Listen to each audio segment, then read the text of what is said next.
Hello and welcome to the Southbound Sports Show. I'm your host, Richie Leahy, here with my co-host, Matty B. And we had a big week. I had a little bit of an issue yesterday, and I recorded a show without you. After Michigan won the national championship. So you're going to get 2 episodes this week. You probably already heard that if you downloaded the first one. And I try to do them back to back. You can hear all my thoughts on the game leading up to it and how Michigan fought through it. Today, the NCAA president came out and said, basically, that Michigan won the championship fair and square, which makes me think that they're not going to vacate anything, which I didn't think they would anyway. Someone from one of the NFL channels, I told you I was watching a lot of just recaps and listening to them, trying to get ahead of like what people have been hearing. Because if you just listen to the Michigan guys, you're not going to get like the outside opinions on whether Harbaugh's going to go pro or whatever. But they had talked about just with the scandal and everything, kind of like time served. And someone compared it to the Cam Newton scandal. And they were like, Alabama fans are still waiting for Cam Newton to have his national championship revoked. And they said they have a feeling that it's going to be the same for Michigan State and Ohio State fans, where if they don't let it go, they're just going to keep hounding them and they're not going to kind of go anywhere with it. But you can't suspend a guy for 6 games, make him hire the top assistant in college football, maybe of all time, Connor Stalions. There's a watch on him. He's kind of like the boogeyman now. Did you know that, Matt? People from Michigan State and Ohio State fan bases, they just send pictures of him, like what he's doing. And they were like, they comment things like, I know he's still communicating with the team. Things like that. And I'm like, could you imagine going to bed and just being like, I wonder what this assistant coach is doing right now. So it's insane. But then we also lost Chris Partridge, which I kind of forgot about. And someone had mentioned it about, hey, remember like how you guys didn't have your linebacking coach for the playoffs?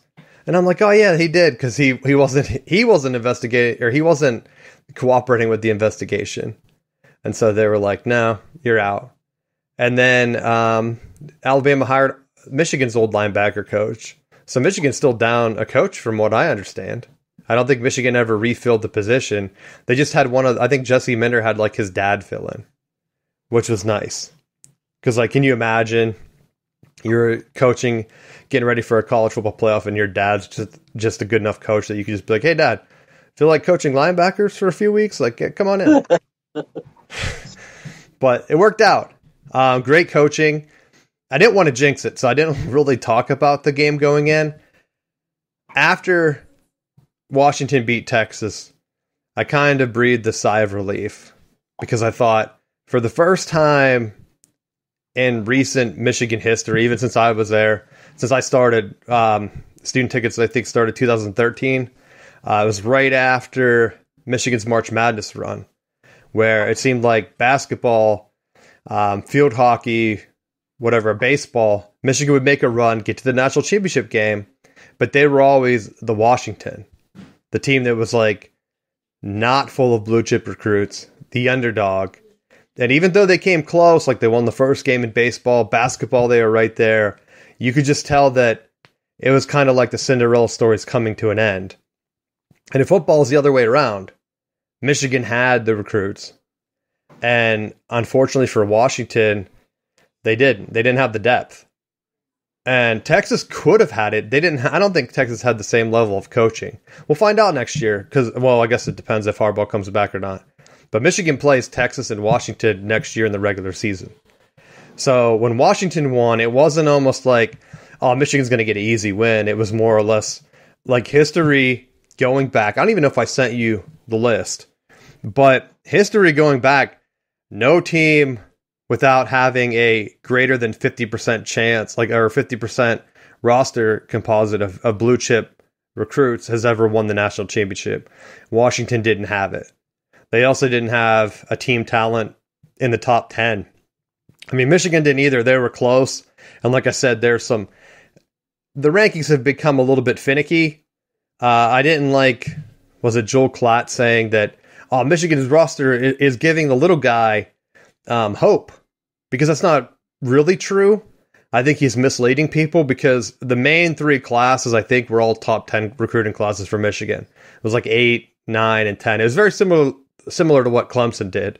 And actually, they were built pretty much the same way. Just instead of having an NFL quarterback, I mean, JJ is an NFL quarterback, but he wasn't as good as Deshaun Watson or Trevor Lawrence, right? Michigan just had better running backs. Like when you can go 3 deep running backs, and 2 of them run for over 100 yards and 2 touchdowns, which is a playoff like record. It's like Zeke Elliott, Derrick Henry, I think, is who the other one was, and then Blake Corum and Donovan Edwards from Monday's game. So having that, the only reason that Michigan's recruiting like average that Fox and Joe Klatt were bringing up is because the last class after the COVID year, people were staying. So it was like ranked 17th just because you couldn't sign basically a full class, you know? And so I thought it was kind of misleading that they would use that as like, see, college football saved. And it's like, no, you still have to have the recruits. Look at the blue chip ratio and stuff. Like Michigan checked all the boxes. I mean, I don't even know if they were one of the lowest. I think Clemson was low. I think Michigan was very similar to the build talent-wise of like 2013 Florida State, I think. So it's funny whenever JJ and Jameis were battling for that best record or whatever. I thought that was funny. But what were your thoughts going into the game? I mean, going in, I felt like Washington was going to be at a disadvantage because all year they had to win every game in an offensive shootout. And I just felt like with the way Michigan was playing defense all year, that they weren't just going to be able to just gunsling it. Their defense was going to have to come up and force McCarthy to make some throws. And, you know, I looked at it like I was expecting this great shootout, and what I got was elephants on parade. It wasn't even like... Because I was told that it doesn't, if you don't have great quarterback play, that you can't be in the playoffs and you can't win a national championship. But wasn't who was the guy from Alabama? Greg McElroy or whatever his name was? Yeah. Like he was the one, he did like an Ask Me Anything on Reddit and people were just tearing him apart because his stats were like awful in the Natty. And people hate the Natty, but I think I have a problem. Blake Corum called it the Natty, and I mean, he just won it, so I have to go with what he's saying. Right. But I don't know. I just... the game itself left a sour... Like, watching the game with no other ulterior motives, like, it was an okay game to watch overall. The thing that aggravated me was all the extra stuff leading up to it, like with the Florida State being snubbed because of their quarterback play. And then to watch J.J. McCarthy go 10 of 18 for 140 yards, no touchdowns, no interceptions, and the running backs run power 50 times a game. I felt like we were cheated. And not saying that Florida State would have beat Michigan in the national championship game, but I felt like it would have been a better matchup because Washington had absolutely no pass rush. And you'll never convince me otherwise that with Jared Verse and Peyton and Fisk and the athletes that Florida State had that would have stuck around had they been in the playoffs and made a run. I think it would have been a more competitive matchup. And for all the hype about Penix, Michigan blitzed him out of the stadium. He couldn't hit a barn with a damn shotgun. I did feel bad for him because he was basically dead, and I know he didn't want to come out. I think they probably cracked his ribs. Well, they 100% did, and that's what annoyed me. What the announcers kept saying, "Oh, I think his hips hurt." I'm like, he's clearly playing with his rib pad, like he can't even breathe. I'm surprised he ran Sanders still down. He saved that touchdown on the interception return. It hurt his draft stock. Like, you can't tell me any team now looks at him and goes, "Oh yeah, this is someone that I need to take in the first round and be the face of the franchise." Like, he's a good quarterback. He's an okay quarterback, but I mean, I felt like he got major league exposed because Michigan just brought all kinds of pressure at him, and he was missing wide open guys. And it's like NFL coaches are going to see that and be like, hey, guess what? We have a whole platter of blitzes and stuff that if you're struggling in college, you're going to get eaten alive in the pros. See, I think some of it too, Aduze, that that fourth down, he stopped and put his hand up like an idiot, you know? And so I think that one, a lot of people were saying that was on Penix, but I think that just kind of started the ball rolling where it's like, hey, I'm open. When it's like, just run your route, dude. You're supposed to be running a corner. And that's why it was a little bit over his head. I saw, I think even one of our favorites, Zach Smith, was calling it out, saying like, don't be mad at the quarterback on that one. When the receiver gets like, hey, look at me, and doesn't finish the route, that's on him. After that, even Penix said in his post-game interview that he was like hearing ghosts, like he was hearing people coming in to hit him. And that's a bad thing.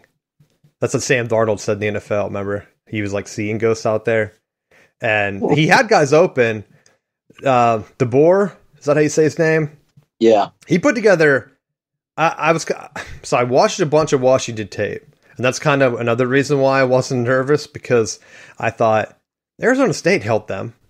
I go back and I see Penix, and I'm like, this is the Penix I remember from Indiana. Yeah, he beat Michigan, but that was the 2-4 COVID year, where like Michigan coaches weren't even showing up for practice because they were sick. And Don Brown was still there.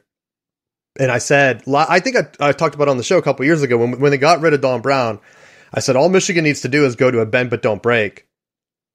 And they'll be just like a better Iowa. And Iowa's close enough to being a championship contender as it is with just their defense and no offense at all. And that's basically how Michigan won. So watching the games leading in, I was surprised that a lot of the media, like 32 out of 48 of the experts for ESPN picked Washington, and a lot of them picked them comfortably. And I didn't realize it at the time, but Michigan never allowed anybody in 15 games over 25 points. The most was 24 by Ohio State and I think Maryland. That hasn't happened since like 1903. Like the defense is just awesome. So even watching the game, it was more frustration of just like, guys, we could be celebrating all night here if we just, put them away. Because people at the game, I went to the alumni watching party, and I showed up at 7:30 because I thought, I'm not going to sit around. I'll be too nervous, man, to get in there. It was standing room only, so of course the kitchen was backed up. Couldn't order any food or anything. I'm like, that's all right. I'm going to pace around like a jackass anyway. So I stood exactly where I stood for the Bama game. And I was like, I'm going to go ahead and see what happens. I'm talking to fans, and it was kind of just like an uncomfortable, like, just put them away. Guys, do something on offense. Like they weren't mixing it up. They went back to, we're going to do the Penn State thing, but they weren't just running.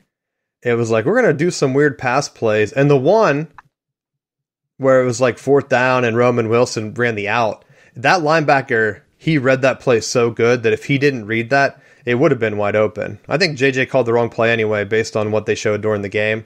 Him and Sharon Moore were like looking at the play card confused. So, not really any complaints. I just felt like Washington fans, I tried to talk to some before the game, see if they're like nervous, and they weren't.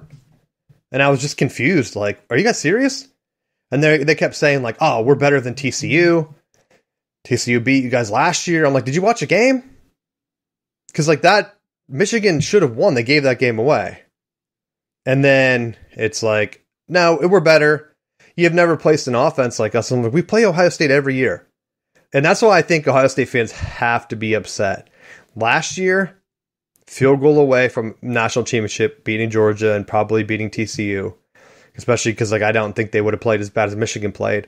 And then this year, they probably played Michigan the closest other than Alabama, but Michigan didn't have the mistakes against Ohio State. They played a very clean game, where against Alabama, they made a bunch of mistakes to get it to overtime.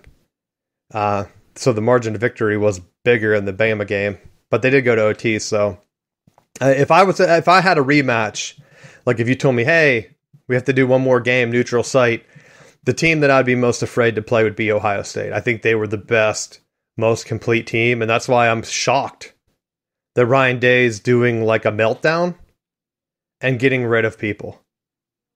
Like pushing out Kyle McCord like doing a bunch of other stuff. It's like they not a knock on the kid from Kansas State or whoever they're bringing in, but I watched his film and he was missing a bunch of guys. I think he got benched at one point. And so saying that he's an upgrade over Kyle McCord, I just don't see it. And I'm kind of shocked that they weren't looking at this and saying, it's almost like, I mean, I guess Georgia did push out Justin Fields, right?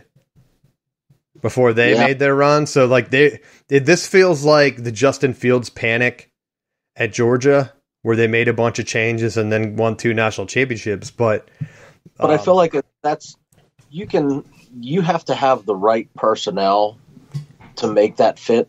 And with where we are right now with college football, if you don't have that stable, consistent play caller or game manager, then you're royally screwed. And the big thing that I watched with, and I don't want to necessarily blame McCord, but I feel like when I watched Ohio State, for as high of ranked blue chip prospects that they have on their team,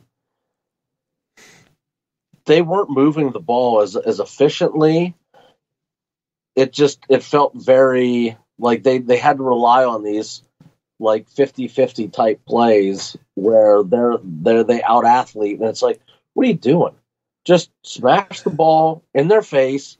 You're bigger, you're stronger, you're faster. Like, just run it. Just steamroll right through them and push the ball in the end zone. Why are you being cute and throwing these like 70-yard passes into double coverage? Like, what the hell are you doing? That's where I think Ryan Day might be in his own head. Because, like, he's clearly bothered by Michigan. Like, when Michigan called him soft after the Notre Dame game, where he came out in the interview and said, like, he's not soft. Like, Michigan's in his head. And I'm surprised that they try to run the ball. And even against Michigan, they had the one drive where they were like, we're going to do what you guys did to us. We're going to push you around and drive the ball. And then the next play, or the next drive after getting the touchdown, they were like, we're done with that. We already did it. Like, we're going to go back to Dinkin and Duncan. That's kind of how Washington did. They were like, after the first drive, they kind of panicked, I thought. And they were like, you know what we're only going to do? We're going to run screens, tight end, like fullback screens. Like, they're running the weirdest screens. It's like, are you not giving your ball to any playmakers? Maybe they were just afraid or they weren't getting open. But the one thing I noticed, Michigan tackling was through the roof. I think they only missed one tackle as the first drive, I think, that I could remember. That I was like, oh, man, that would have been a 3 and out. Yeah. Even the cornerback, Josh Wallace, credit to Don Brown, since I talked about him earlier, giving us that transfer from UMass. Because him and Will Johnson were pretty much locked down all night. And so I hear a lot of things about Michigan going to have to reload next year. A lot of the defense could come back. A lot of them were sophomores. Kenneth Grant, the Beast, and Mason Graham, that Bama couldn't block, both sophomores. Will Johnson, sophomore. People were saying about how, he kept grabbing. In college, if you're beat, tackle the guy. Like, they're either going to throw a flag or they're not. And people were complaining about the refs. I've seen some crazy conspiracies down here, dude, where people think, mostly NC State fans, they think that UNC got in contact with Michigan and they have a secret backdoor deal where if UNC helped the ACC refs or told the ACC refs to have Michigan win the national championship, then Michigan would give UNC an invite to the Big Ten. What do you think? Plausible. I mean, I watched the shitty refs all the time for the ACC. So you're telling me about how bad the refs are, and I was just like, that's just what I go through every Saturday. Like, I knew they were going to be bad. I texted you as soon as I thought, man, the two worst ref groups are the Big Ten and the ACC by far. And it's like, they're not just blowing like little calls. It's consistently on plays that are going to change the outcome of the game. They will take it out of the player's hands and 100% make a call that's going to affect the outcome of the game. I think Washington's touchdown had 2 Michigan penalties. And then, of course, they had a play later called back by... They did tackle our guy. I don't know how people were like slow-moing and saying, like, look, he kind of tripped. It's like, the guy did an Olay and threw him down. Like, he was wide open. He was going to kill Penix, and Penix is already injured. And then it wasn't even a catch. He was so scared of that guy that he threw it, 10 yards short?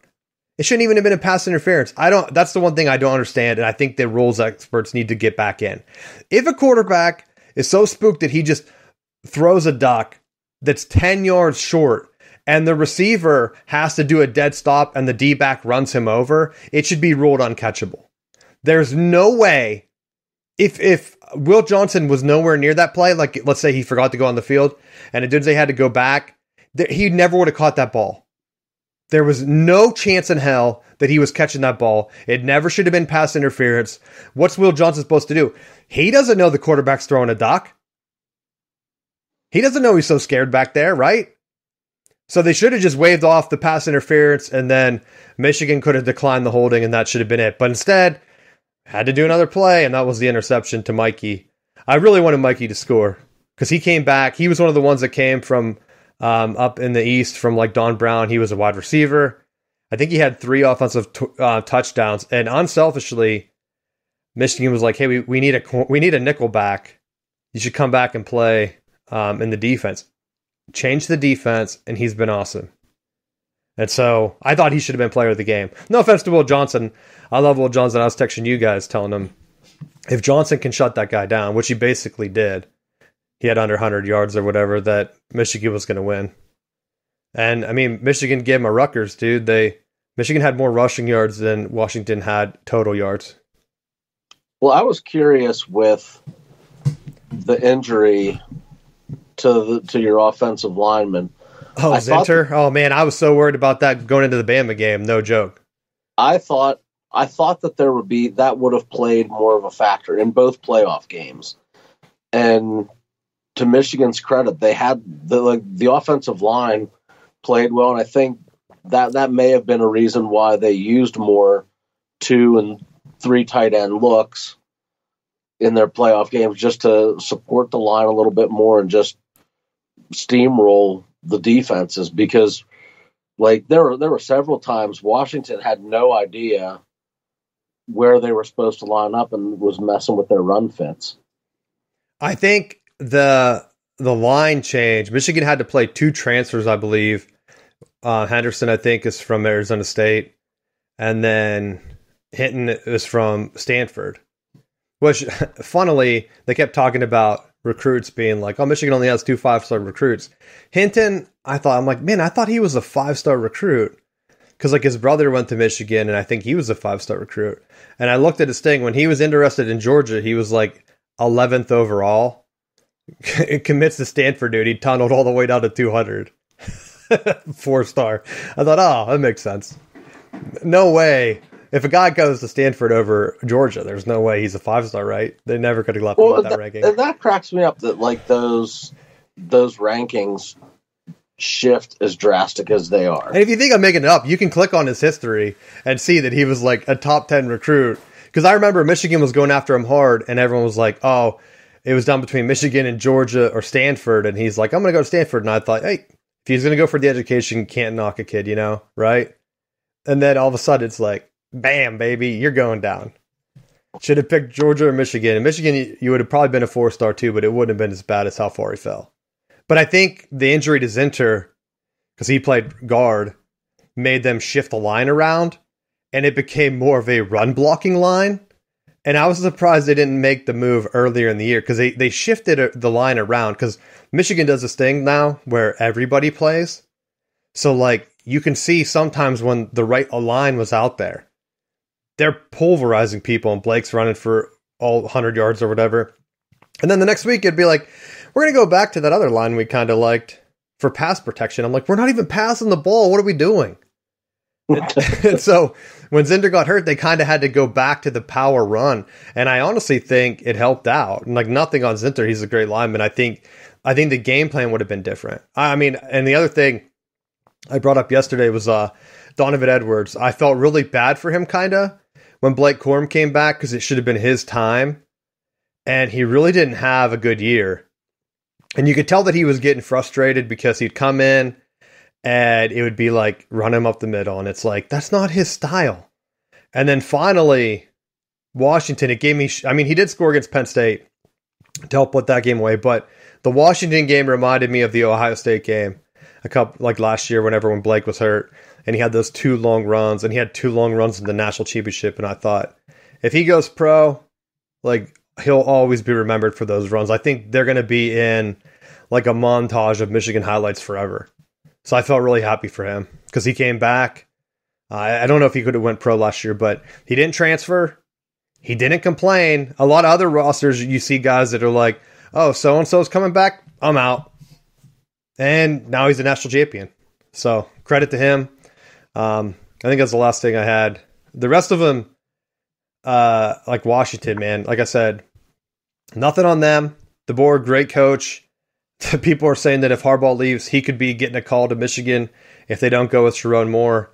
I think the style is a little bit too Ryan Day for me.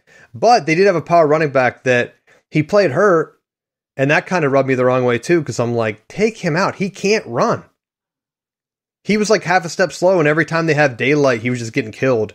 And he's limping, and then Penix was limping. And so that reminded me a little bit of Brady Hoke whenever he was playing, was it Morris that got the concussion? And so I was like, yeah, kind of weird. But, I mean, otherwise, I wouldn't be surprised if Washington continued to build. But you got to be able to build through recruiting. They have to take advantage of this run and recruit to the next level.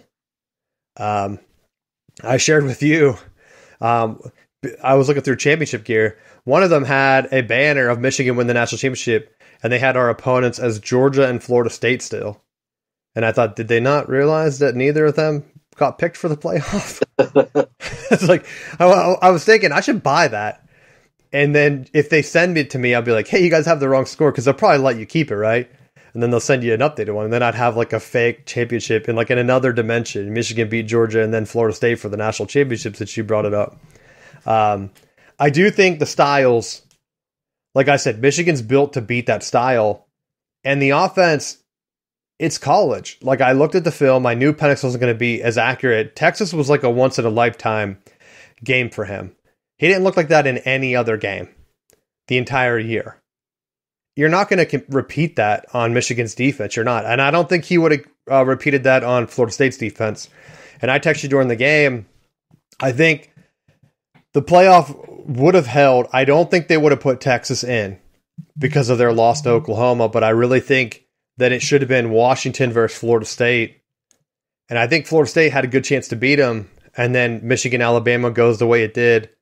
And you're left with the Michigan-Florida State championship. But I really don't think that they wanted a low-scoring championship. And that brings me to the next topic, where Nick Saban retires. I honestly, looking back and seeing the bracket, I think the committee thought that Nick Saban, and they bought into the hype about the signs or whatever, they thought Nick Saban was going to be able to beat Michigan. The rumors were already there that he was retiring this year. So I think they let them in. They were never going to let them out in Saban's last year. And I think they thought, well, they'll be able to beat Michigan because they play the same style of football, basically, just running the ball. You don't even know if either team can throw. And then they'll have another chance at Texas, basically. And he won't lose the rematch, because I kept hearing that. A lot of experts picked Bama on that same thing. Well, Michigan's a joke. They're not for real. And then Texas, they won't lose that rematch. And heck, if Washington beats them, then it'll probably be even easier for Saban. And I think that's why a lot of people changed their tune. Like even Feinbaum said like he was wrong, epically wrong or whatever he said. I saw like a lot of quotes I was reading from people. Some like random people, like some Florida writer was still doubling down on Michigan being frauds. I'm like, come on, buddy. A Florida Gators guy telling me that? Like, I'm going to listen to that. Well, they would know. Losing? The other one is Georgia. I'm going to have to side with the Bama fans on this, like I told you a week ago. Kirby Smart only beat Nick Saban one time. And they kept saying that how Georgia's only lost one game in the past 3 years. They lost 2. They lost this year. People are pretending like they didn't lose. The year they beat Bama, they lost to them the first time. And then Alabama had the injury to their top wide receiver, right? That's the only reason Georgia beat them. Otherwise, I don't even know if Georgia ever beats them. Now, last year they wouldn't have had to play Bama, and they got lucky with the TCU losing, but Georgia should have lost to Ohio State last year. And so, is Georgia good? I don't know, but I would take Michigan over them this year. I said earlier in the year that I was kind of glad that Michigan didn't have to play Georgia, but now, after the season wrapped up, Georgia wasn't touching this Michigan team, and they couldn't even move the ball on Bama's defense.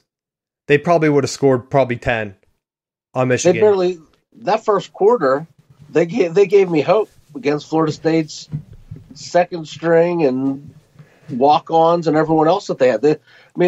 The final score was a blowout. Don't get me wrong, but when you're supposed to be the number one ranked team and you're letting the JV team hang around 7-0 in the first quarter, was like maybe we have a chance to pull the upset of all time off, and then they just ran out of gas and the wheels fell off.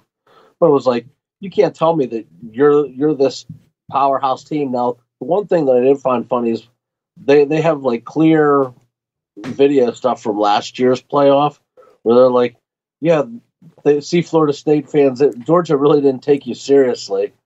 They're on the sideline eating chicken wings. It was like, you can clearly see like the 2023 on their uniforms, and they're wearing their home ones for the playoffs. They wore their whites versus Florida State. So it's like, this isn't even the right year, asshat. See, that's where I'm kind of disappointed the way all the opt-outs have gone. And I'm not just singling out Florida State because I think it also hurt the Big Ten with Penn State and Ohio State. Because the Big Ten, even against the spread, I think was 7-3 overall. They were 6-4 in bowl games. Had the best record. Could have been even better. But because of the opt-outs and the like perception of just getting killed in their bowl games, Ohio State fell all the way to 10th. Penn State fell all the way to 13th behind like LSU and Arizona, which probably isn't true. And so it's like, come on. What are you doing? Like you're spending your entire year complaining about Michigan, and then you guys look like a bunch of crap teams. What are you doing? I don't understand it. You can't say, oh, Michigan didn't deserve to be there. Michigan has beaten you guys. Like Penn State, you're getting run on. Ohio State, you're broken. They didn't even like respect you. They didn't do like really any trick plays against Ohio State. They saved everything for Bama this year. And it has to be in their head. But then don't complain about it and say, oh, they're cheating and doing all this other stuff because you lost. It's not the reason is that they have the signs. They're running all over you. Hassan Haskins, 5 touchdowns. Donovan Edwards, 200 yards or whatever last year. This year, they just ground them down. So last year, I think the most overlooked thing was Blake Corum was injured, and I felt bad. He probably should have won the Heisman last year. It was insane that they didn't even send him this year. He's the leading scorer in college football. I think he ended the season as the leading scorer because he had 2 more touchdowns ahead of any kicker. Usually it's like a kicker. He's the leading scorer.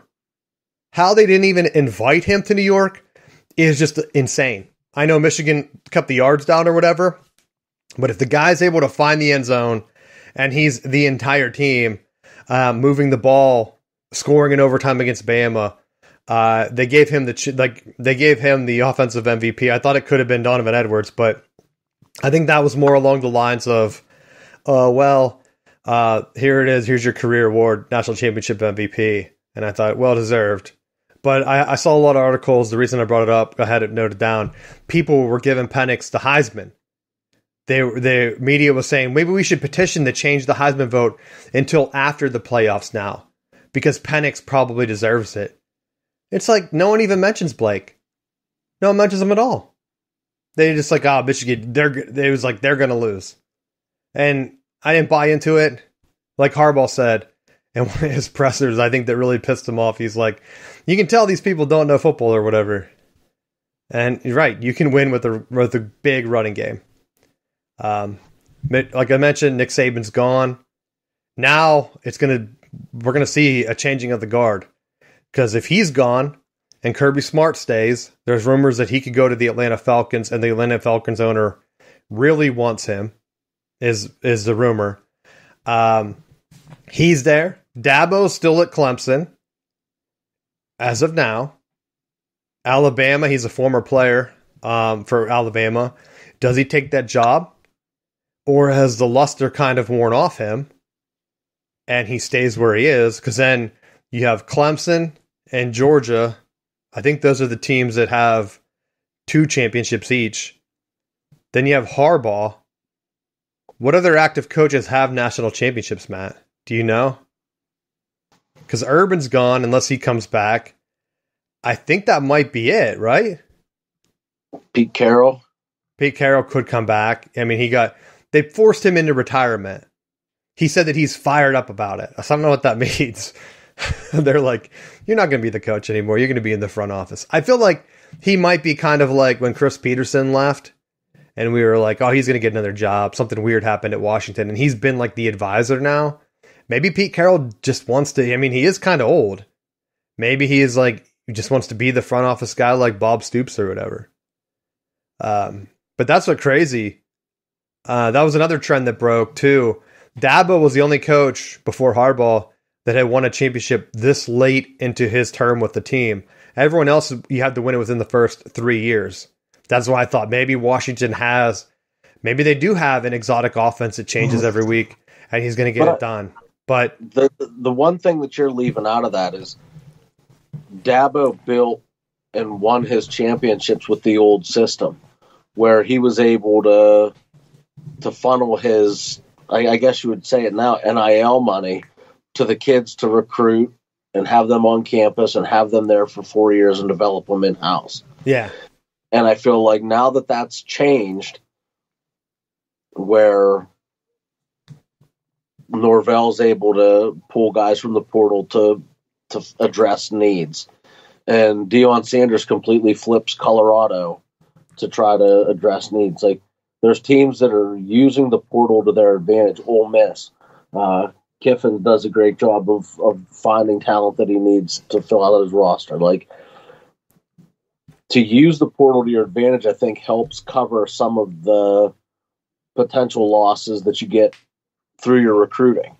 And I think when I saw the recruiting stats at Clemson, it kind of triggered some PTSD of Jimbo Fisher leaving in the middle of the night to go to A&M, where, like, it was speculated that he was asleep at the wheel at the end of Florida State, knowing his time at Florida State, knowing that he was going to take the A&M job, that he was being recruited by some of those other programs.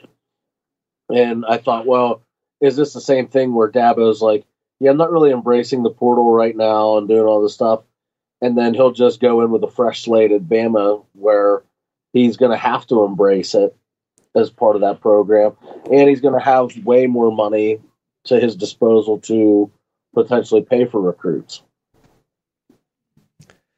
That's where I'm not sure with a lot of these other programs too, like long term. Some people are saying like maybe Alabama will get Dan Lanning.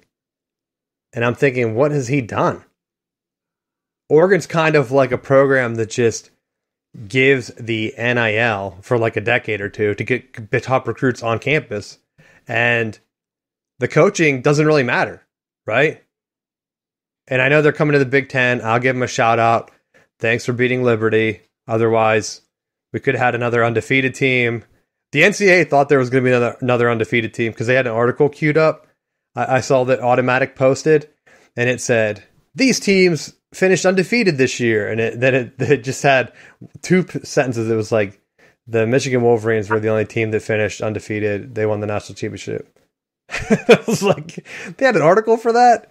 Oh, did they think Florida State was going to beat Georgia? Or did they think Liberty was going to beat Oregon? Like, because otherwise, that article makes no sense. They could have just put that as a one-liner in the championship post.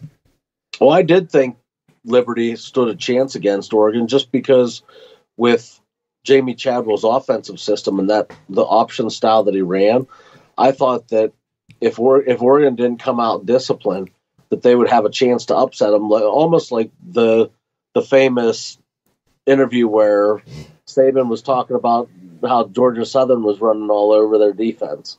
It was like we couldn't defend it, we couldn't prepare for it. It was like I thought maybe there was a possibility with some of the players potentially opting out and things like that, that they would have an opportunity to catch lightning in a bottle. Yeah, I'm kind of surprised with that they had Oregon. I know I sent it to you. I don't know if you caught it, but Florida State actually tied them for 6th. And I'm like, why? Stupid. What did Oregon do? They kept saying, I saw a lot of people post this in like the previews to the thing where they were like, we think Oregon's the number 2 team in the country. We can't wait till Washington crushes Michigan. And like the one guy picked Washington to win 60 something to 14. And I'm like, you clearly have never watched Michigan play, because if you think they're giving up 60 points or whatever, and it's not like a weird shootout like last year, you're insane, because the offense can score. They just don't. That's not hardball style. So it's like, it's weird that people are like, think that Oregon's this top team when they've never won anything. They've never won. They get to the national championship and Ohio State outclasses them. They get to whatever, I guess the championship the year before or whatever, a couple years before with Auburn. Auburn beats them. They had the chance in that one if they could have put them away. Since then, who are they beating? Like Washington or Wisconsin? Like I think they're every time they get Ohio State in the Rose Bowl, they lose to them. I think they did beat Ohio State at home the one regular season year, but other than that, like they're not really winning anything. They're not even winning the conference. They only made the playoffs once, right? Washington made it twice. So I don't understand the infatuation with them either. It's like, all right, well, we have this great marketing group, weird jerseys, weird stadium, weird basketball court, way, way more complex than what it needs to be in design. But I just think like they're punching above their weight because they have all this extra financing from Nike that I think helps. It keeps them a little bit higher of a level than the competition that they were facing in the Pac-12.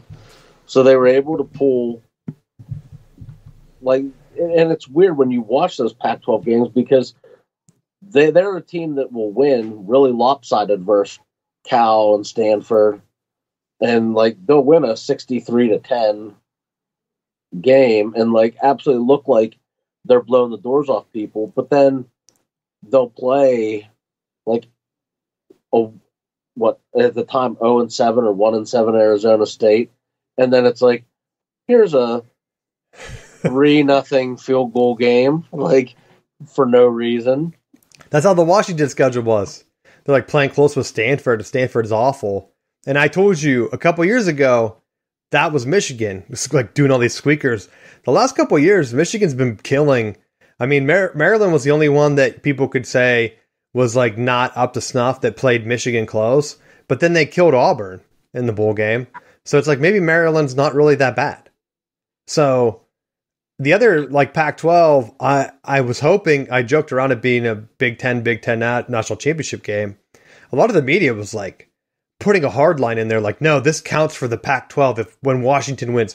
When Washington wins, this is the last Pac-12. They get to go out with the championship. And every time I was reading it, I'm like, are these guys just copying and pasting the same bullshit? I hope Michigan kills them. And that's what happened. Well, I just thought like both schools would be like, oh yeah, this is our national champion team. Like they'd both just be making graphics about them. Because like the Big Ten, people were like complaining that the Big Ten didn't send out a congrats. If you go to the Big Ten site, it's like, hey, Michigan won. Do you want to buy some gear? It's like they're just asking you for money. They're like not actually happy that Michigan won. They're just begrudgingly saying like, all right, see if we can sell some shirts. Like, whatever. The TV ratings, though, are huge for Michigan. Michigan was in the top 3 most rated games of the year, which is funny because Michigan, Ohio State beat the Texas-Washington playoff game. For all the stuff that you hear about, oh, Texas this, Texas that, can't wait till they're in the SEC, the Texas brand going to bring in a ton of viewers. Like, nah, Michigan beat you fools all 3 games. Michigan Bama was a top rated game. Then Michigan Washington, which probably has to do with the weird Monday night timing, right? I think that one had 25 million.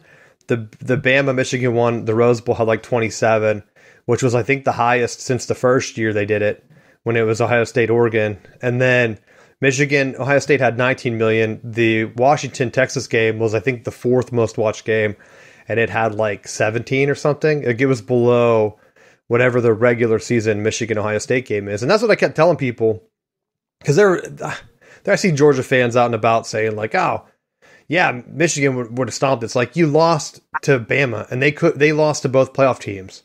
I'm surprised that they put Georgia over Bama in the final AP poll. Because I thought it should have just been Michigan, Washington, Texas, Bama, then Georgia, Florida State, and then Oregon or whatever other teams you want to put back there. But like Florida State should have been up there. I get if you want to put Georgia ahead of them. The opt-outs, Florida State should be more mad about that, I think. The way that it went down. Because not playing them close, if you play Georgia close with the opt-outs, you're probably ranked 5th in the top 5. Now you don't even have a top 5 season to kind of brag about. Ooh, what is that extra place? That's a big thing. You know, the media, the one stupid thing. It means absolutely nothing. You know who's going to remember that we were in 6th or 5th place in 10 years? Nobody. Yeah, that you will whenever they put a thing out. Like Michigan finishing in the top 5 3 times. And then I could just say asterisk. No, with a horse. The president already came out and he bowed down to Harbaugh, because Harbaugh in the post game he said, "We didn't care about that because we know we're innocent." Like, how many other coaches would have beat around the bush? But because Harbaugh called him out on it, the NCAA, what are they going to say? Like, no, we have more evidence. Because remember last time Harbaugh called him out, they posted their supposed evidence, which is basically nothing. The guy just said, "No, there's more to it than cheeseburgers, buddy." And it's like, okay, what is it? And they're like, "You'll find out." And then they sent the letter, and it's just cheeseburgers. It's still the same thing. I just love that they have all these like pictures and images and video of stallions on the Central Michigan website, and they're just like nobody even asks a question about it. It's like, why is a coach from one school coaching in another school on the sidelines hanging out? They're just like, don't worry about that. That's why I think they know that it was a one-man thing, and that the most plausible thing is what Central Michigan hired him, right? He had to have been doing like an outside consulting thing. That's the only thing that makes sense. Otherwise, why would he be on the sideline? How would they let him on there and give him the official coaching gear? Right? It doesn't make any other sense. But I'm surprised that people aren't putting it together or even asking the question. Like, it kind of just went away. And so now you just have memes of him there. And then people were finding him. The Rose Bowl did like the 360 camera thing. I don't know if you saw it. And it's like super high def. I don't know if they had someone ride around. But you can like find yourself and tag it in like this big group photo. And everyone was just tagging Connor Stallions, dude. And because he was up there with like some of the former Michigan players. And then a lot of the NFL players were calling Stallions out, like retweeting his tweet with like, he had a tweet of like the national championship Michigan hat, just the hat. And all the fans were like, "You coward, show your face." And I'm like, why? Everyone's posting pictures of the guy. He's like, I'm telling you, he's the boogeyman. People are going to be at the game. If everyone just started randomly showing up like a Where's Waldo, you just had a Connor Stallions outfit, and you just like filming the game, I guarantee someone would get just beat the crap out of, right? If I showed up and pretended to be him at like a Ohio State, like Western Toledo game or something like that, and they'd be like, "There's the Connor Stallions, get him!" Like, they're going to be looking for him, and I just don't understand it. So the funniest thing would have been is if like Nick Saban would have hired Connor Stallions, because then they wouldn't have said anything. But did you see the Alabama coach quote after the Rose Bowl? He said, they were like, "Do you think the signs was a disadvantage?" And he said, "No." And the guy was like, "What?" And he said, "Every team does it." He's like, "The only team that I know that doesn't do it is Vanderbilt, and they're terrible." He just called Vanderbilt off.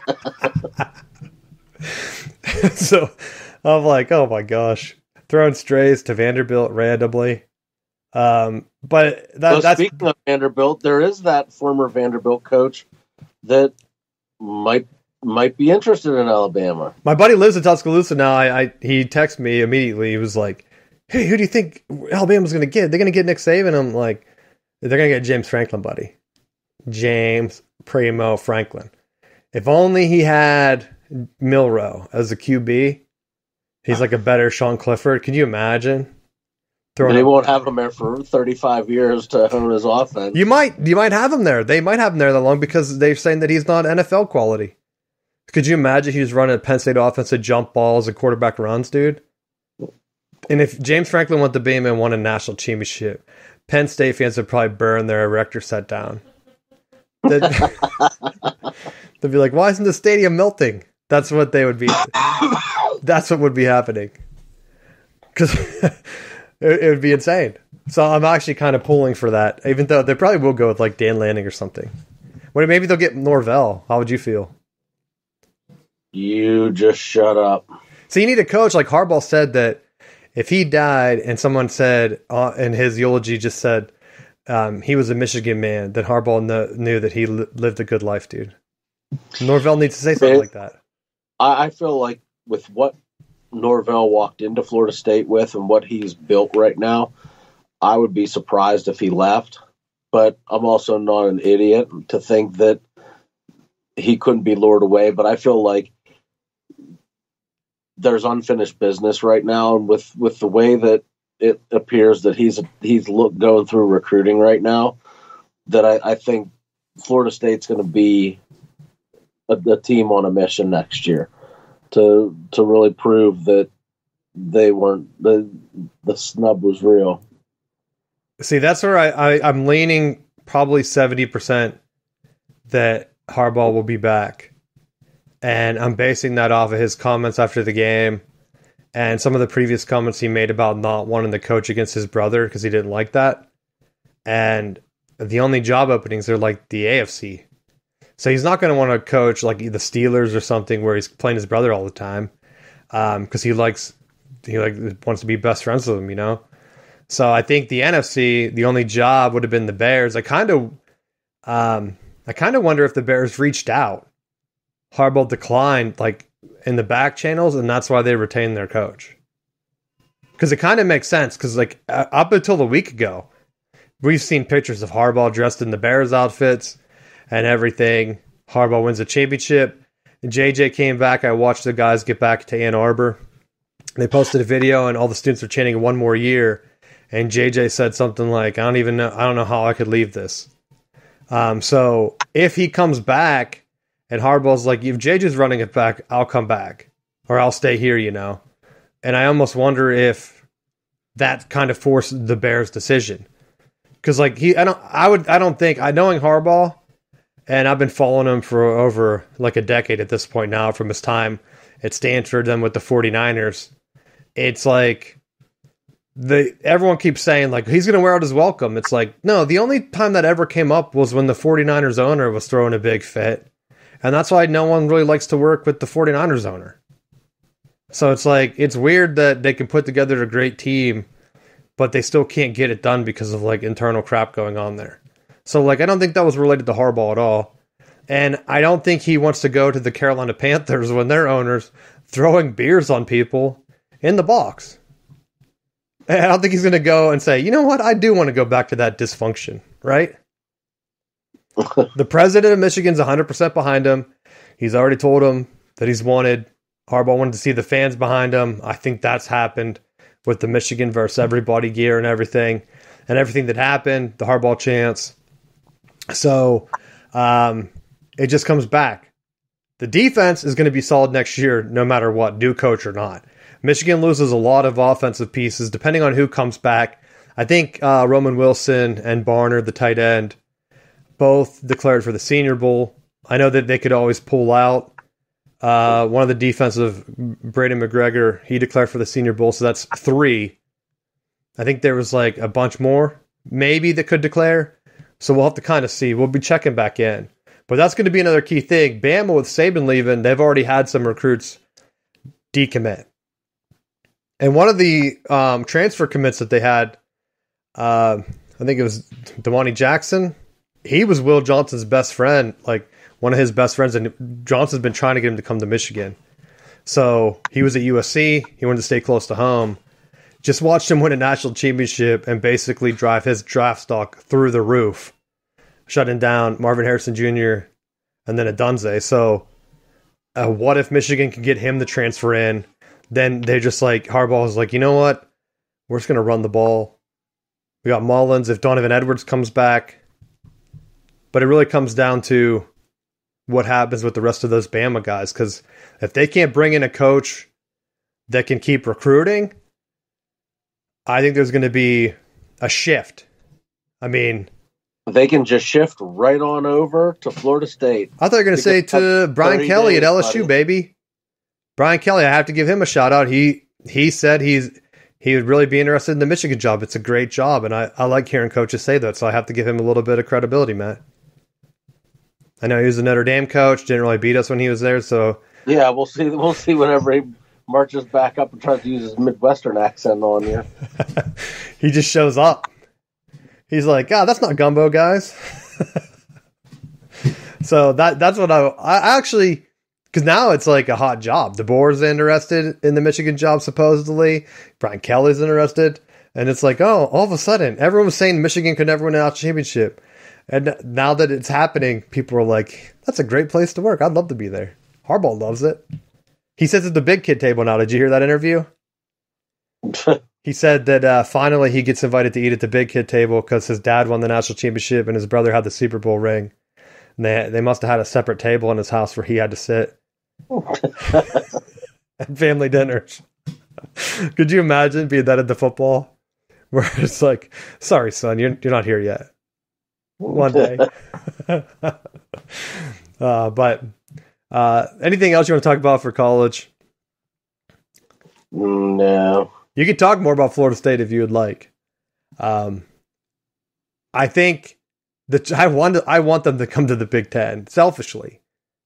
Because I see the ESPN negative recruit, or not even negative recruiting, but just the negativity in reporting about Michigan the entire time, and how Pete Thamel is just, him and Ryan Day are hanging out all the time.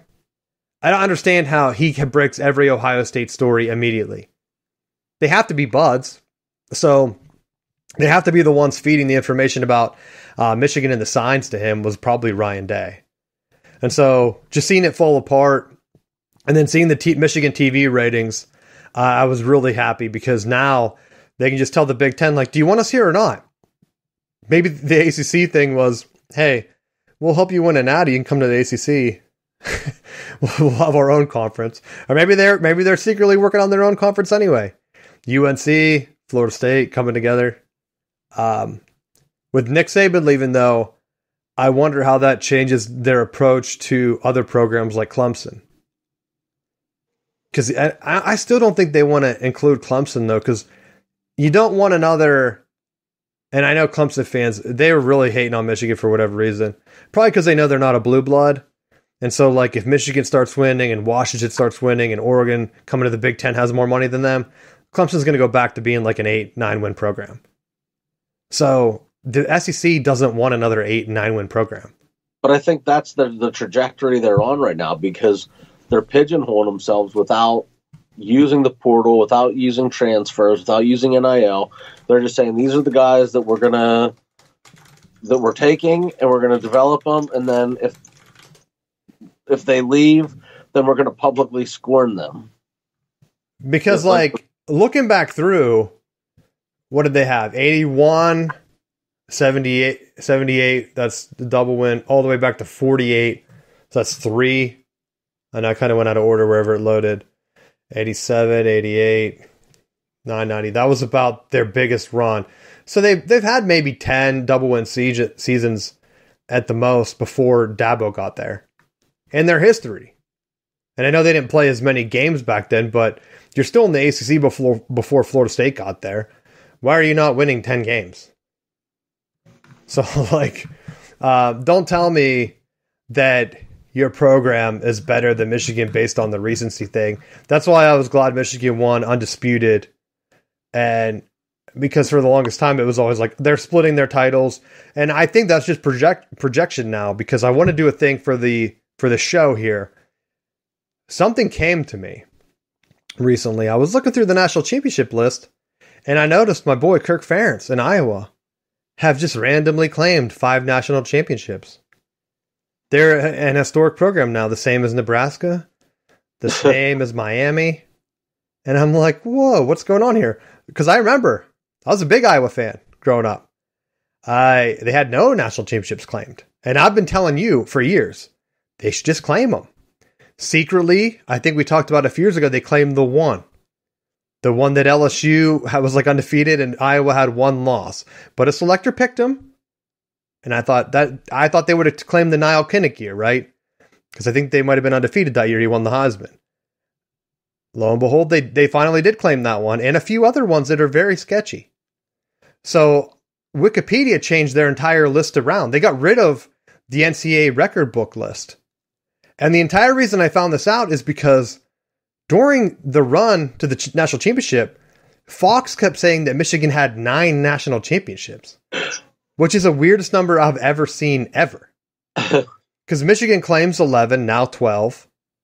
Which is the second most behind Alabama that claims 18. Nick Saban is the difference. If they didn't win those 6, it would be Michigan and Bama tied for the lead right now. But Fox had 9 for some odd reason. I noticed, like ESPN sometimes when they try to downplay the Big Ten, they will only include the AP ones, right?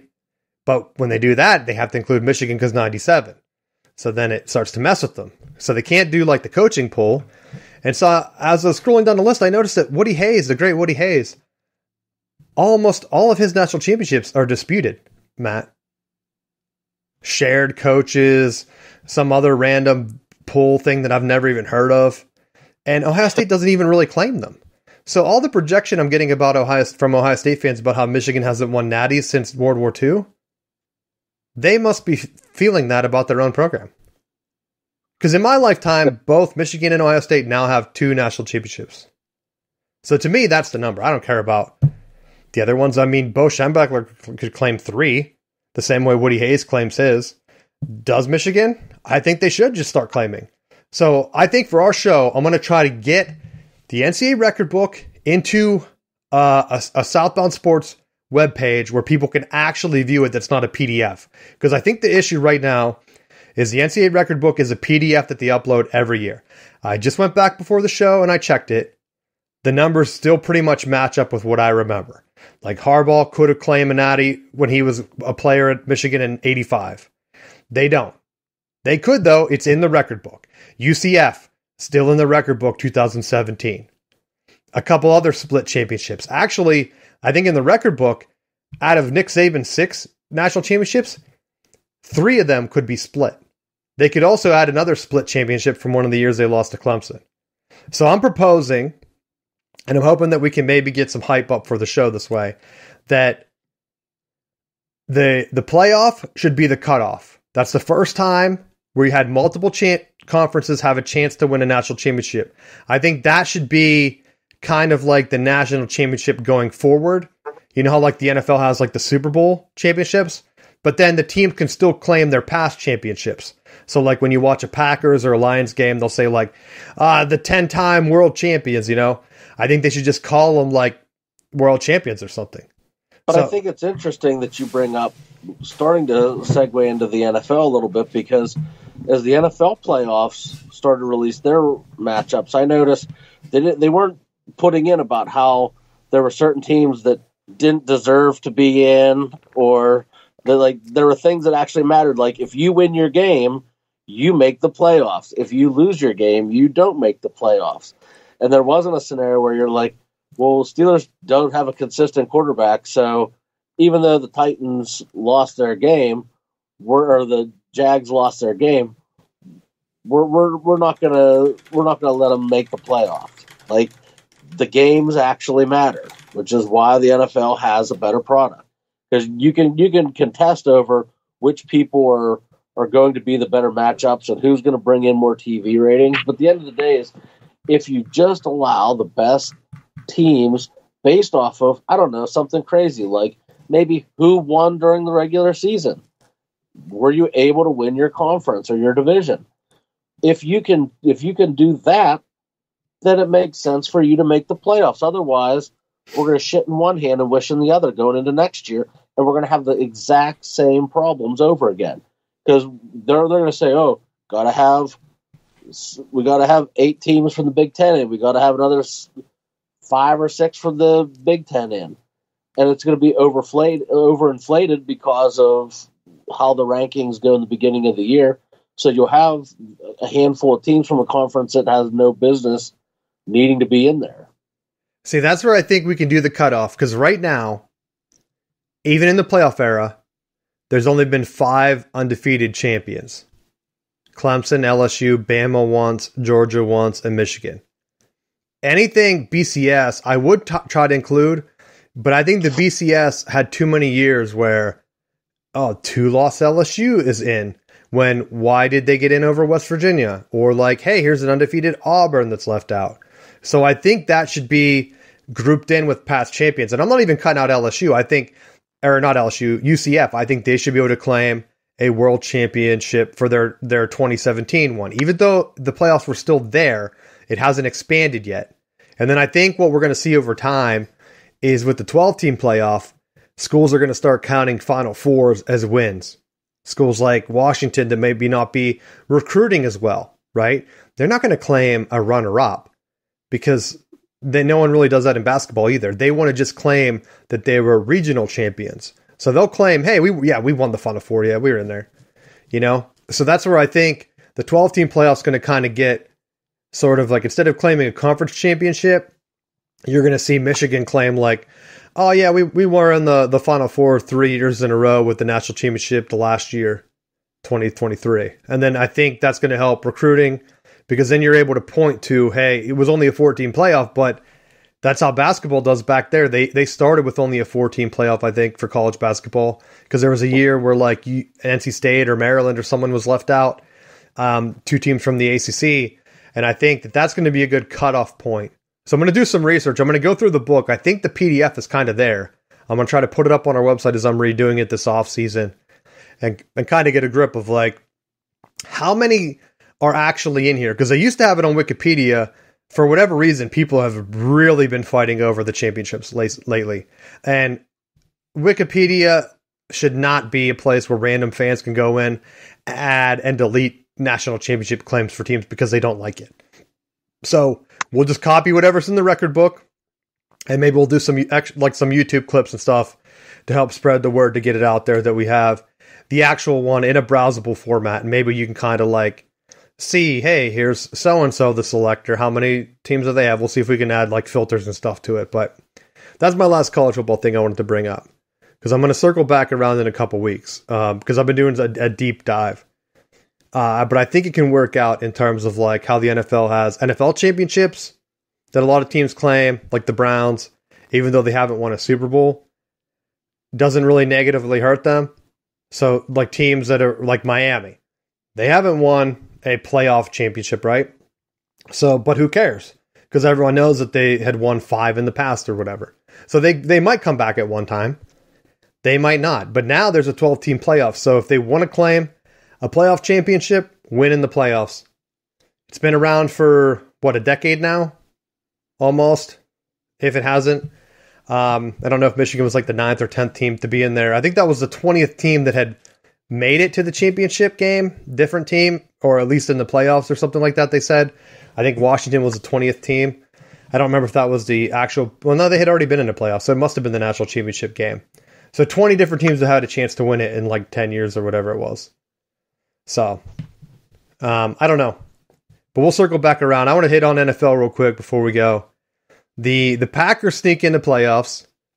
I'm excited about that. That's kind of how I knew Michigan was going to win. I win not Final Fantasy. I win fantasy football. Packers win. And then I get the trifecta. Michigan National Championship. And the Packers getting in, they play Dallas. I'm not high on Dallas. I don't even know what to think of them. They're so hot and cold that I'm not sure. But based on the playoffs right now, we'll go NFC first, Matt. Who do you think's coming out of the NFC? Baker Mayfield and the Bucks. You don't think it's going to be the Niners? I don't think so. I'm thinking we're going to have... Well, no, that'd be... I could honestly, I could see it end up being Detroit. Well, see, that's kind of what I'm thinking.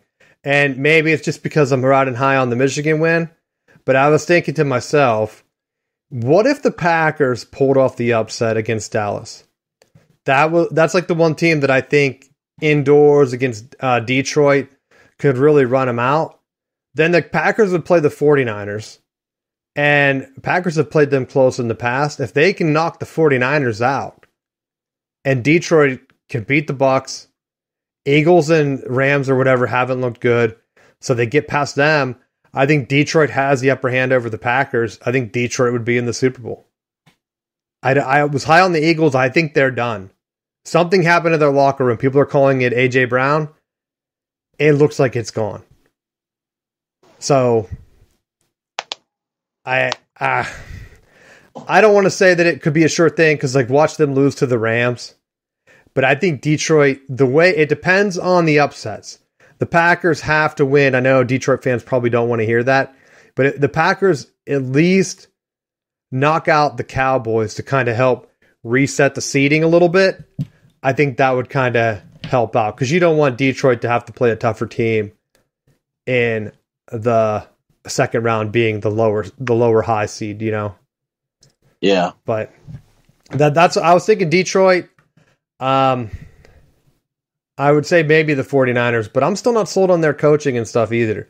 Sometimes they make some weird moves where the team just doesn't show up. And it's like, who am I watching? So, the AFC. Steelers get in, playing the Bills. Dolphins get the Chiefs. And then the Texans and the Browns before the Ravens have the top seed. Who do you have in the AFC? Buffalo. I'll be honest, man. I think the Ravens. I watched Michigan's defense. The Ravens run the same system. I could see the Ravens winning it. I could also see the Browns getting hot with Flacco. And I would love it if Joe Flacco pulled it out. I know the Steelers fans would probably hate me right now picking the two rivals for their team to go all the way. The Dolphins, I don't know what happened to them. The Chiefs kind of fell apart. I kind of want the Chiefs to just be eliminated at this point because I'm tired of them and I want different teams in. I know the Browns with Baker were runners up in the AFC a couple years ago. But the Ravens haven't been deep in forever. The Browns, like if it ended up being like a Browns-Ravens AFC championship, I think that would be the funniest thing I've ever seen. They would have more bad blood because the Steelers right now are really annoying me. And this is the last thing I have because they're playing the Bills and their offense and their stuff is a mess. And their fans are just pushing this quarterback controversy for whatever reason. On one hand, you have everyone pushing Pickett. Pickett's the guy. We have to go with Pickett. Blah, blah, blah, right? And then, on the other hand, Mason Rudolph. Oh, he's a savior. He's the guy. We've seen Mason Rudolph. He's not the guy. Or maybe he is the guy now that he has functioning receivers. No, Matt. My man Tebow, they never gave him the chance to be the guy, even after he beat the Steelers in the playoffs. Rudolph's not going to get that chance either. I'm putting it down right now for you. No. Stop. You already picked the Bills, so what are you trying to defend the Steelers for? I could still talk about multiple teams. It's okay. You're not confident in their quarterback situation either. Oh, God, no. I don't even know if I trust the Bills. That's why I can't pick them. I'm surprised you're picking them. They had their little downfall, and they think they're back. It has been snowing up there, right? It has been snowing. And Steelers have no run game, so that's bad. And I think just the way Buffalo's been playing the last couple weeks, like it seems like they're playing more cohesively than I think. For as hard as people were riding on Allen about you can't throw any more interceptions, like they're pulling games out. That's fair. I also want to see how CJ Stroud does. No hard feelings to him. I hope he does well. My man Nico Collins is out there. I think he deserves it too. But I just think the Browns, with Cooper, his heel has healed, and he's back. and he tore them up last time. Helped me win fantasy, and I kind of like my fantasy guys doing well. So I know he got hurt and he didn't play that last round, but of all my guys, I had him back-to-back years. I hope he can finally get his championship, because I don't think he has it, right? Where was he before? I don't think he's always been with the Browns. But maybe I'm wrong. But I will say, I want him to do well. I don't think a lot of my other guys even made the playoffs. Oh, I guess Kittle for the Niners. Who else did I even have? A bunch of bums. I call my guys losers halfway through the year. Remember that? Ever since I called them losers, they came together and put it together. But like Eckler, he's out. Oh, I have Ford too. I picked Ford up after Eckler started to get injured at the beginning of the year. And then Breece Hall, he's out. So if it's not the Packers or the Steelers, I've been in this weird funk where I'm cheering for my fantasy guys. Is that weird? No, that's why I overpaid for Josh Allen, because I was like, I can watch him quarterback. I don't mind following his games. See, that's hard to win though. If you can't just pick guys based on feelings, I have to look at the numbers, and then after I have them, then I cheer for them. Because I'm like, come on, buddy, you're better than that.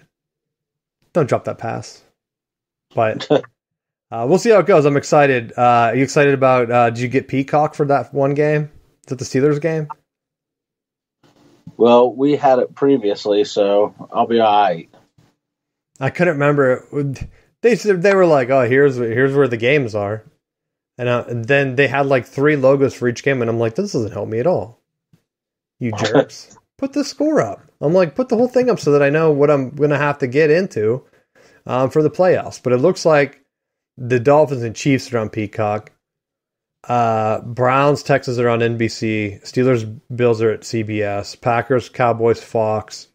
NBC is Rams, Lions, and then ESPN. Now the tricky thing, ESPN, I've noticed have been doing this. They've been putting their Monday Night Football back on ABC and ESPN Plus, so you can watch it for free. The only game you have to pay for now is NBC's Peacock app. So very annoying. We get one step closer, Matt, to the promised land of every game being free with an antenna, and then some other network comes in and rips it away. If the Big Ten wasn't jerks, I'd be all in on buying Peacock, help support my boys. But they did us dirty this year, and we still won the championship. So I can't support that. You have anything else for the NFL you want to talk about? No. You have anything for the final bell? Started watching some first grade basketball, and gotta say, riveting 2-0 performance. I thought you were going to say that you just could have watched paint dry. No way, my little man running the point like a champ. Love to see it, because God knows I did not have the basketball gene. See, I watched my bro play basketball, and I remember even up through it took till at least maybe I don't even think 9th grade was exciting. But like when it's like the score is like, hey, did you win? It is 9-8. Yeah, we won. Like 9-8. I'm not in shape, man. I can score more than 9 points in 3 minutes and hit 3-pointers. And then I go in and the rim's like, I think they have the rim too high and the ball's too big. And I know they're trying to teach kids to like, we got to teach you the fundamentals. But I honestly think if youth basketball just started to use like, you know how we had that ball at Graham's, it was like the half size ball and the smaller rim. I think if they started to do something like that for youth basketball, it would be better in the long term. Because it fits your hand better. You can actually learn how to dribble it. And your shooting form would be better. Because how many guys are like shooting it like their chest like they're doing a medicine ball throw? Well, I'll say that the 2 rules in the league right now that I really liked was that defensively you have to have 1 foot in the paint. So like it's not just mad chaos, just everyone swarming the ball. So like there is a little bit of reining in the defense. And then at halftime they do like a foul shot where if each kid has a chance to take a shot, and if they make it, it gets added into the point. So it's kind of cool that for kids that don't typically shoot during the game, like they still have an opportunity to score points. And I like that. That's better than having it be 2-0. Because I went to some games last year, probably around the same age group, and like I'd come in and it would be like 2-0. I'm like, oh, game just started. They're like, no, it's the third quarter. I'm like, oh, third quarter, 2-0. And parents are yelling. The entire gym just yelling shoot the entire time. So I'm like, the kids have to be blocking that out, right? It's like, just shoot the ball. Come on, try to score instead of just dribbling around. But yeah, that's one of the one things that I always, probably because I was like, my little brother was really into basketball. And now I'm always like, just make it more exciting. Make it more exciting. No one wants to watch, because he's big. So he's like the only one that could score. So constantly everyone's just trying to pass him the ball and he's just shooting, which paid off when he got older. But it was like, all right, because you're the biggest kid out there. You have to do the scoring. Otherwise, you guys are going to lose, buddy. No one runs any offensive sets. You coaching? Are you coaching them? Negative. So you could be doing complex play calls, dude. Nope, I'm a one-trick pony. I wouldn't want to coach that either. I'm like, nah, just go. But, all right, you have anything else you want to talk about? That's it. All right, cool. Yeah, sorry for the delay. Hurricane, I joked yesterday, Michigan was a championship match, the world starts to end. God was smiting you for being a cheater. Nah, the NCAA already cleared us, man. They said fair, and what did they say? Or did they already take it off? Did they take it off the ESPN page already? I had it up. That would be something they would do. They put it up for a blip. They did take it off. What the heck? I can't believe it. I can't even read the quote anymore. I'm going to go to the NCAA page and see. Oh, here it is. Fair and square. Fair and square. No cheating at all. But when you go to bed tonight and you're counting sheep and one of them looks like Connor Stein's, Matt, just think. Best college football analyst of all time. He did what couldn't be done. Watch him land next year. Wonder where he's going to go.